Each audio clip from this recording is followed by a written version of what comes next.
Accounting equation आपकी क्या होती है? Assets is equal to capital plus liabilities. ठीक है, आपकी अकाउंटिंग इक्वेशन होती है assets is equal to capital plus liabilities. और यहाँ पे हम लोग बिजनेस ट्रांजैक्शन में क्या आपकी एग्जांपल आ जाती है अकाउंटिंग इक्वेशन की जी, स्टेटमेंट ऑफ फाइनेंशियल पोजीशन में। फॉर एग्जांपल हम लोग शुरू करते हैं कि एक एग्जांपल है, Lisa Deloitte starts a business begins by owning the cash and the Lisa has put into it $2,500. The business is a separate entity in accounting terms and so it owes the money to Lisa as a capital। ठीक है, आपको ये बात पता है कि जी business जो है वो सेपरेट एंटिटी होती है, तो बिजनेस जो है पैसा ओन करता है अपने ऑनर को, यानी कि यहाँ पे लीजा को। कैपिटल आपने कितना लगाया? 2500। कैश आपका कितना था? 2500 एज यू कैन सी। तो कैपिटल जो है आपके लिए एक स्पेशल सॉर्ट ऑफ लाइबिलिटी होती है। हमारी अकाउंटिंग इक्वेशन यहाँ पे क्या बन गई? Asset is equal to capital plus liabilities में एसेट में आपको कैश नजर आ रहा है कितने का? 2500 का। कैपिटल होगा ना तो जीरो आएगा आंसर, और कैपिटल आपका जीरो हो गया, लाइबिलिटी आपकी जीरो, तो बैलेंस हो गई दोनों साइड्स। सही है। अगर इन दोनों की मिली हुई अमाउंट हम लायबिलिटी भी निकालें तो इक्वेशन रीअरेंज। फिर Lisa Delight purchased a market stall from Land Turnip, who is retiring from his fruit and vegetable business. The cost of the stall is कितनी है जी? 1800। She also purchased some flowers and pot plants from a trader in the wholesale market at a cost of 650। This leaves 50 in cash after paying for the stall and goods for resale out of the original 2500। The assets and liability of the business have now altered and at 3rd July before trading begins the state of her business is as follows। Stall कितना है मेरा? 1800 का। Capital कितने का नजर आ रहा था? 2500 का। लाइबिलिटी जीरो की आ रही थी। ठीक है, अच्छा जी, एसेट्स आप देखें, स्टॉल कितने का था? 1800 का था। फ्लावर एंड प्लांट्स कितने के थे? 650 के थे। कैश कितने पड़ रह गया था? 50। इन दोनों का टोटल करें तो 2500 नहीं आ जाता? तो एसेट्स एसेट मेरे हो गए 2500 के, कैपिटल मेरा हो गया 2500 का, लाइबिलिटी मेरी है कोई नहीं, जीरो, तो हो गई साइड्स इक्वल। अगेन आगे बढ़ते हैं। Profit introduced into the accounting. अब आपके पास प्रॉफिट आएगा। On 3rd July Lisa has a very successful day. She sells all of her flowers and plants for कितने के जी? 900 cash। Since Lisa has sold goods and costing 650 to earn revenue of 900, we can say that she has earned a profit of 250 on days trading। उस दिन ज़ाहिर उसका profit कितना हो गया भाई? 600 का सामान, 900 की चीजें बेची, कॉस्ट 650 थी, तो 250 उसकी अर्निंग होगी, उसका प्रॉफिट हो गया। और प्रॉफिट किसका होता है जी? बिजनेस के ऑनर का होता है, यानी कि लीजा डिलाइट का। तो अगेन जब तक बिजनेस उस प्रॉफिट को रिटेन करेगा, अपने ऑनर को पे नहीं करेगा, तो वो रिटेन प्रॉफिट जो है प्रोप्राइटर के कैपिटल में आएंगे, यानी कि जिसका बिजनेस है उसके कैपिटल में वो रिटेन प्रॉफिट्स आएंगे।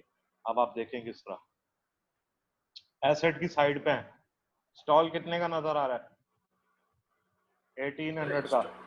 फ्लावर एंड प्लांट्स कितने के नजर आ रहे हैं? ज़ाहिर सब बिक गए, जीरो। मेरे पास कुछ कैश आया, पहले का कैश पड़ा था 550 का, और मैंने 900 की सेल्स करी तो कैश आ गया 950 हो गया। टोटल मेरे पास एसेट्स कितने के हो गए? 2750। पर सर ये मतलब ये पिछले क्वेश्चन की कहानी चल रही है, ये पूरा सिनेरियो चलेगा भी, ये एक ही सिनेरियो में ये सारी चीजें आ रही हैं, वही चल रहा है, सही सही। ये एंड तक यही चलेगा भी अकाउंटिंग इक्वेशन में। ठीक है, समझाने के लिए बस समझो, आपके लिए कहानी बनाई है। सो ओरिजिनल इन्वेस्टमेंट आपकी कितनी है? 2500 थी। ओके, रिटेन प्रॉफिट 900 माइनस 650 कितना आ गया? 900 की सेल्स थी, 650 आपकी कॉस्ट थी, 250 आ गया, तो 2500 प्लस 250 2750 हो गया। लाइबिलिटी अभी तक आपकी कोई नहीं है, दोनों साइड्स पे इक्वल हो गई हैं। ठीक है जी, आगे चलते हैं. We can rearrange the accounting equation to help us calculate the capital balance. Capital balance करने के लिए जो है हम लोग रीअरेंज कर सकते हैं. एसेट्स माइनस लायबिलिटीज कर दें तो कैपिटल आ जाएगा. ठीक है, जिसको आप net assets is equal to capital भी कहते हो. ठीक है, at the beginning and and of 3 July 2006 Lisa Deloitte financial position was as follows. Net assets capital दिन शुरू होने से पहले आपको 2500 नजर आ रहे थे और दिन खत्म होने के बाद 2750 नजर आ रहे थे. किस तरह हम लोग अभी करते हुए आ रहे हैं. अब आपको एक नया कॉन्सेप्ट इंट्रोड्यूस कराने जा रहे हैं और वो है ड्राइंग्स का. ड्राइंग्स क्या होती हैं? वो अमाउंट, जाहिर है भाई बिजनेस कर रहे हैं, कमाते हैं, तो अब हम अपने रोजमर्रा के खर्चों के लिए कुछ अमाउंट निकालते भी हैं. वो निकालते भी हैं, तो जो अपने खर्चों के लिए जो अमाउंट हम लोग निकालते हैं उसको हम लोग बोलते हैं ड्राइंग्स. ठीक है जी, अब स्टोरी फिर कंटिन्यू हो रही है, 2 bit continue. Since Lisa Deloitte has made a profit of $250 from her first day's work, she might want to withdraw some money from the business. After all, business owners, like everyone else, need income for living expenses. वही उसने 250 का profit कमाया था. अब ज़ाहिर है उसको अपने लिए भी, अपने खर्चों के लिए भी कुछ निकालना होगा, जैसे कि सब करते हैं. तो उसने अपने आप को वेज देने का डिसाइड करा 180. लेकिन 180 जो है वो एक्सपेंस नहीं है जो कि नेट प्रॉफिट तक पहुंचने के लिए आप डिडक्ट करोगे. इन अदर वर्ड्स, एक अगर आप इसको देखो, अब यूं देखो, एक तरीका ये है, profit on sale of flower 250 less wages pay to Lisa, और फिर आप net profit earn by business दिखाओगे, तो ये गलत तरीका है. यूं नहीं करना, ये गलत तरीका है. सही तरीका क्या है? Net profit earn by business 250 less profit withdrawn bye Lisa, ये लिखा, और फिर net profit earn in business. तो ये हमारा सही तरीका, मतलब ऐसे जो फाइनेंशियल पोजीशन में होता है. बिल्कुल. ठीक है, तो withdrawal of the profit are taken in cash, and so the business loses 180 of its cash assets after the withdrawals have been made. The accounting equation अब फिर हमारी चेंज होगी. ज़ाहिर जब उसने 180 निकाला है तो किस तरह चेंज होगी, आइए देखते हैं. मेरे पास स्टॉल कितने का था? 1800. फ्लावर एंड प्लांट्स बचा कोई नहीं था, सब बिक गया था, जीरो. कैश 950 में से 180 निकाल दे, 770 आ गया. सही. कितना हो गया? 2570. ओरिजिनल इन्वेस्टमेंट मेरी 2500 की थी. रिटेन प्रॉफिट में से 250 में से 180 निकाल दे, 70, 2570. लायबिलिटीज मेरी थी कोई नहीं, हो गया बैलेंस.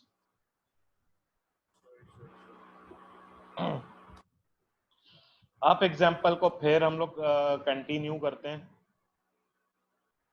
आप जब ट्रांजैक्शंस होती रहती हैं नई नई, तो एसेट्स और लायबिलिटीज आपकी रीस्टेट हो सकती हैं. अब अगला दिन शुरू हो रहा है 10 जुलाई का. लीजा ने फिर कुछ फ्लावर्स खरीदे, प्लांट्स खरीदे एट अ कॉस्ट ऑफ 740. उसकी तबीयत कुछ खराब थी, उसको सर्दी लगी थी, तो उसने डिसाइड करा कि वो जी हेल्प लेगी अपनी कजन की, जिसका नाम है ईथल. ईथल. तो ईथल ने जो है वो वेज पे करी 40 की at the end of the day. Trading on 10 July again जबरदस्त लूटमार. Lisa and Ethel sold their goods for 1100 cash. Lisa paid Ethel. अब लीजा ने ईथल को 40 दिए और अपने लिए 200 निकाले. अब वो आपसे कह रहा है state the accounting equation before trading began on 10 July. State the accounting equation at the end of 10 July after paying Ethel, but before drawings are made, after drawings have been made. ठीक है जी, 3 हमारी इसकी requirements हैं. पहले अब हम लोग देखते हैं जी पार्ट ए का. After the purchase of goods for 740. Sale हमारी स्टॉल हमारा 1800 का नजर आ रहा है. फ्लावर एंड प्लांट्स हमारे पास आ गए 740 के. कैश 770 था, जिसमें से 740 की चीजें ले ली, 30 आया, तो कितना आ जाएगा 2570। कैपिटल हमारा 2570, लाइबिलिटीज अभी कोई है नहीं, ए पार्ट हो गया। B, on 10 July all goods are sold for 1100, Ethel is paid 40, the profit for the day is 320। यानी कि अभी हम लोग ड्राइंग्स नहीं निकालेंगे, पहले तो हम लोग प्रॉफिट निकाल के मैं आपको दिखा देता हूँ जी। सेल्स मेरी कितने की थी, 1100 थी। कॉस्ट ऑफ गुड्स सोल्ड, ज़ाहिर परचेजेस 740 की थी, ईथल की वेस्ट थी 40, 780 का एक्सपेंस निकालेंगे, 1100 में से प्रॉफिट कितना आ जाएगा 320 का। ठीक है, आप अकाउंटिंग इक्वेशन पे आ जाओ। स्टॉल कितने का था मेरा, 1800 का। फ्लावर एंड प्लांट्स जा रहा है, सब बिक गया, जीरो। कैश आया 30 का था पहले, सेल हुई थी 1100 की, -40 मैंने ईथल को दिया था, कितना हो गया 1090, और 1800 प्लस 1090 मेरा कितना आ गया 2890। एट द बिगनिंग ऑफ 10 जुलाई मेरा कैपिटल कितना नजर आ रहा था, 2570। प्रॉफिट कितना अर्न करा था, 70। प्रॉफिट मैंने अर्न करा था 320, टोटल आ गया 2890। लाइबिलिटीज अभी भी मेरी कोई नहीं है। अब जी सेकंड रिक्वायरमेंट जो है मेरी, जिसमें उसने अपने आप के लिए 200 निकाले, तो 320 -200 निकालेंगे, 120 आ जाएगा। स्टॉल 1800 का था, 1800 का। फ्लावर एंड प्लांट्स जीरो के थे। कैश 10 जुलाई को 1090 -200, 890 आ गया, it's 2690। At beginning of 10 July 2570, retained profits 120, ये आ गया 2690 और जीरो। अच्छा जी, अब हमारे पास कॉन्सेप्ट आएगा किसका, जब हमें पेबल्स, हमारी लाइबिलिटीज इंट्रोड्यूस हो रही हैं, या फिर हमने अगर किसी से पैसा रिसीव करना है, ट्रेड रिसीवेबल्स, तो एसेट्स भी अब इसके अंदर आ रहे हैं। हमारी एग्जांपल फिर कंटिन्यू हो रही है। इसका मार्केट स्टॉल जो है कंटिन्यू था लीजा का। उसने जब 10 जुलाई का अपना देखा भाई सारा कॉन्सिक्वेंसेस, और 17 जुलाई के वीक में वो एंटर होती है, तो लीजा अब रियलाइज करती है कि जी इसको जो है वो मजीद पैसों की ज़रूरत होगी बिजनेस में, तो वो कुछ अरेंजमेंट्स करती है। वो अपने पास से मजीद 250 कैपिटल में डालती है, अपने अंकल हेनरी से मिलती है और उनसे 500 लोन लेती है, और वो कहती है कि जी मैं लोन रीपे, वो अंकल कहते हैं जी जब तुम चाहो मुझे लोन पे कर देना, लेकिन हर हफ्ते के हिसाब से मुझे $5 का आपने क्या देना है, मार्केट डे के एंड पे इंटरेस्ट देना है। दोनों में एग्रीमेंट हो जाता है। फिर वो डिसाइड करती है जी कि वो अपने लिए सेकेंड हैंड वैन लेगी फ्लावर्स वगैरह लाने के लिए सप्लायर से। एक कार डीलर उसको मिलता है लॉरी लोडर के नाम से, उससे जी वो उससे एग्री करता है जी कि $700 के क्रेडिट पे वो उसको वैन दे देगा। और वो कहती है कि जी मैं वैन जो है का जो पैसा है वो 30 दिन बाद, 30 डेज बाद, ट्रायल यूजेज के बाद पे कर दूंगा। अच्छा जी, फिर आगे सिनेरियो क्या आ रहा है कि ड्यूरिंग द वीक लीजा के जो अंकल हैं, अंकल जॉर्ज, उससे कॉल करते हैं और उससे पूछते हैं कि जी उसको घर के गार्डन के लिए, फर्नीचर के लिए कुछ पौधे वगैरह चाहिए, गमले शमले लिए हुए। ठीक है, कुछ इन्वेस्टिगेशंस के बाद वो अंकल जॉर्ज से वो बोलती है कि जी आप मुझे 300 इन कैश दे दें। आवाज कट रही है। कुछ इन्वेस्टिगेशन वगैरह के बाद वो $300 जो है अंकल जॉर्ज से मांगती है। ठीक है, मतलब जो कॉस्ट उसको पड़ रही होती है वो $300 की होती है, और अंकल जॉर्ज को वो कहती है कि आपसे मैं लूंगी 350। लेकिन वो कहता है, वो एग्री कर जाता है, लेकिन कहता है जी मैं आपको एंड ऑफ द मंथ में पे करूंगा। लीजा एग्री कर जाती है। डी में लीजा जो है वो फ्लावर एंड प्लांट्स खरीदती है 800 के, जिसके वो 750 कैश में देती है, बाकी रिमेनिंग 7, बाकी के रिमेनिंग का वो क्रेडिट लेती है 7 दिन का।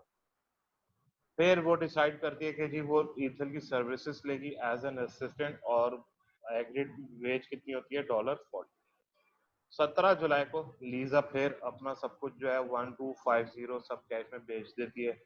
वो अपने लिए 240 निकालती है, ईथल को $40 देती है और डिसाइड करती है कि अंकल हेनरी को उसका जो इंटरेस्ट देना देगी जब वो उनसे मिलेगी, ठीक है। और दूसरे एक्सपेंसेस अभी फिलहाल हमने इग्नोर करने हैं।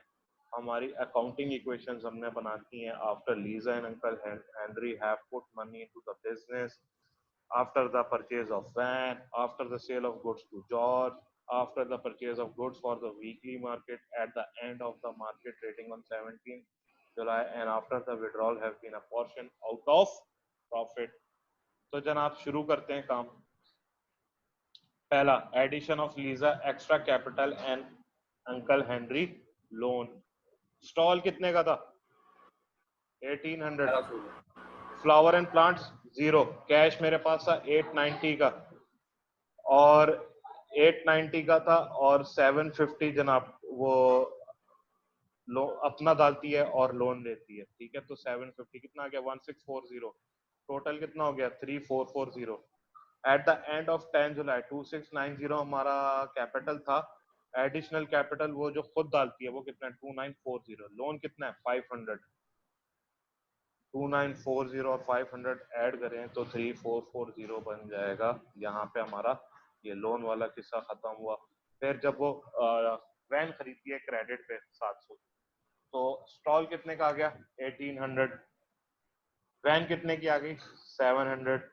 कैश मेरे पास 1640। टोटल कितना हो गया? 4140 के एसेट्स हो गए। एट द एंड ऑफ 10 जुलाई 2690 का कैपिटल था। एडिशनल कैपिटल मेरा 250 का था। कितना आ गया? 2940। लोन आ गया मेरा 500। पेबल्स मेरे आ गए 700। कितना आ गया? 1200। आप एड अप करें दोनों को तो ये आ गया 4140। Sale of goods to uncle George. अब अंकल जॉर्ज की बारी जब उनको देती है, सामान पे लेके देती है। स्टॉल मेरा 1800 का, वैन मेरी 700 की, रिसीवेबल्स मेरे 350 के, ठीक है। कैश 1640 माइनस 300 अंकल जॉर्ज का जो वो सामान खरीदती है, 1340 आ गया। टोटल आ गया मेरा 4190। 10 जुलाई को मेरा कैपिटल था 2690। एडिशनल कैपिटल खुद जो डालती है 250। अंकल जॉर्ज को 350 का सामान वो देती है, 300 कॉस्ट होती है, 50 आ गया, 2990 आ गया। लोन 500 का जो हेनरी से उठाती है। पेबल्स वैन के 700। ये अंकल जॉर्ज और एंट्री समझ नहीं कि रिसीवेबल है 350 और मतलब 300 का उसे सामान लिया है, 350 से दे रही है। अंकल को 350 का बेचेगी ना। अंकल से कितने पे एग्री हुआ होता? हाँ 350 में अंकल को बेचेगी, सही।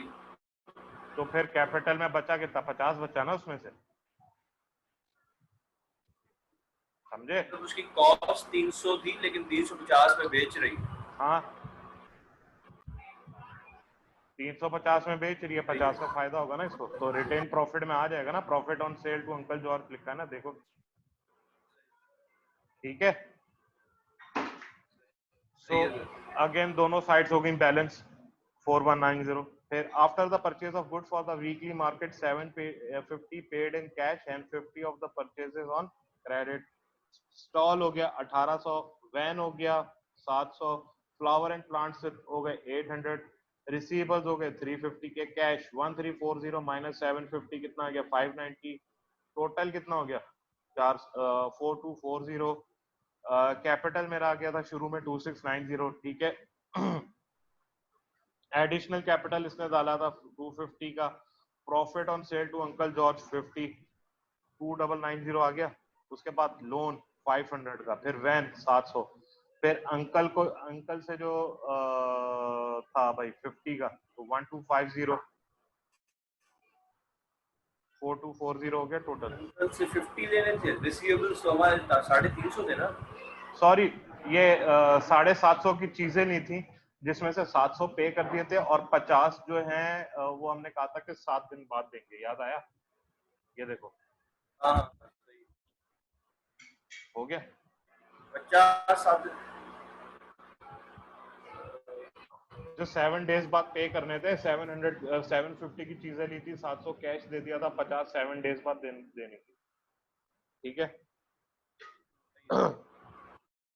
फिर जी मार्केट ट्रेडिंग हो जाती है 17 जुलाई की। सेल्स कितने की है 1250, कॉस्ट ऑफ गुड सोल्ड कितने की है 800, लेस करो वेजेस 40, इंटरेस्ट 5, टोटल आ गया 845, प्रॉफिट कितना हुआ था 405 का, ड्राइंग्स मेरी वही थी 240 की, तो नेट रिटेन प्रॉफिट 165 का आ जाएगा।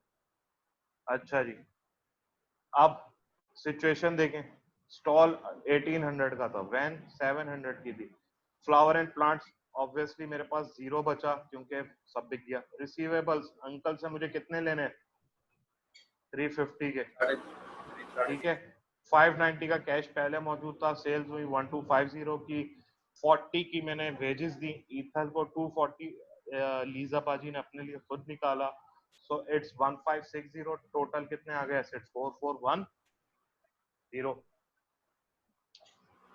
मेरा एट द बिगनिंग कैपिटल 2690 था, एडिशनल कैपिटल 250 का था, profit on sale to George 50 3155, loan 50 500 का, वैन 700 की पेबल है ना अभी, और ये दूसरा loan, loan on goods payable for goods 50, interest payment 5, 1255 और 3155 आप ऐड करें तो ये इक्वल हो जाएगा 4410 के, और यहाँ पे हमारी अकाउंटिंग इक्वेशन हो जाती है इसकी टोटली कंप्लीट।